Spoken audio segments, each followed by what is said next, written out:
Emily Mortimer, welcome to the IMDb show. Thank you for having me. How are you? You have literally the most British sounding name, Emily Mortimer. It fits perfectly. I am very British. And Mary Poppins is British. This was a classic 1964 movie starring Julie Andrews, and now it's back with Mary Poppins Returns. Where does this film pick up and who do you play? So the film picks up about 25 years later. Okay. And I'm Jane Banks, who you may remember from the original movie. Rather inclined to giggle, doesn't put things away. Michael was my brother and is my brother still. His wife has died and he's left in charge of these three very adorable, quite unruly children. My goodness, Annabelle, what have you done to your clothes? You could grow a garden in that much soil. Mary Poppins takes it upon herself to come and revisit us. Right. Because she sees that we're both sort of scrambling about in the dark, really, and needs a bit of help. Jane Banks, still rather inclined to giggle, I see. I'm still trying to understand what exactly Mary Poppins is. No, I'm serious. This is an honest question because, like, she floats from the heavens. She's a magical nanny. So she's a witch. No. In a good way. Witches can be good. Really?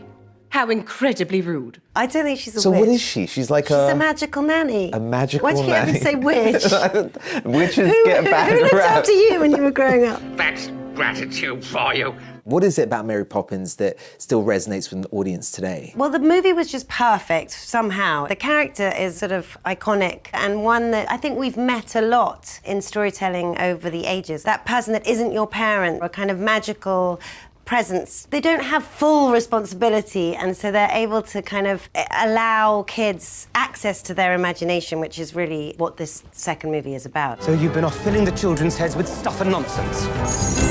You've forgotten what it's like. You know, I'm sure when you walk onto a movie that has a musical element to it, is that a different sort of atmosphere? It was the closest I'll ever get to being in a sort of Broadway musical, because I cannot sing, which I was actually required to do. No. Come on, have a go. No, I haven't sung in years. How did you lie in your audition? I don't think they asked me. I think they just assumed that Right. you can sing, because most actors sort of can. D flat major. But no, actually, since I've done it, I've got a bit of confidence about Okay. it. Because when it actually came to it, I did sort of do it, but I only have like 3 lines on my own. I'm singing one song with everybody, and then I've got 3 lines in a duet with Lin-Manuel Miranda, like the most famous sort of Broadway musical person ever. The one.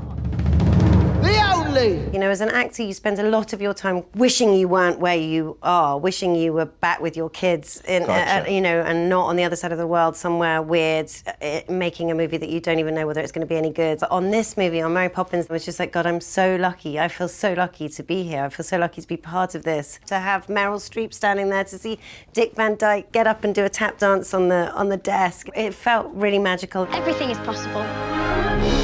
Even the impossible.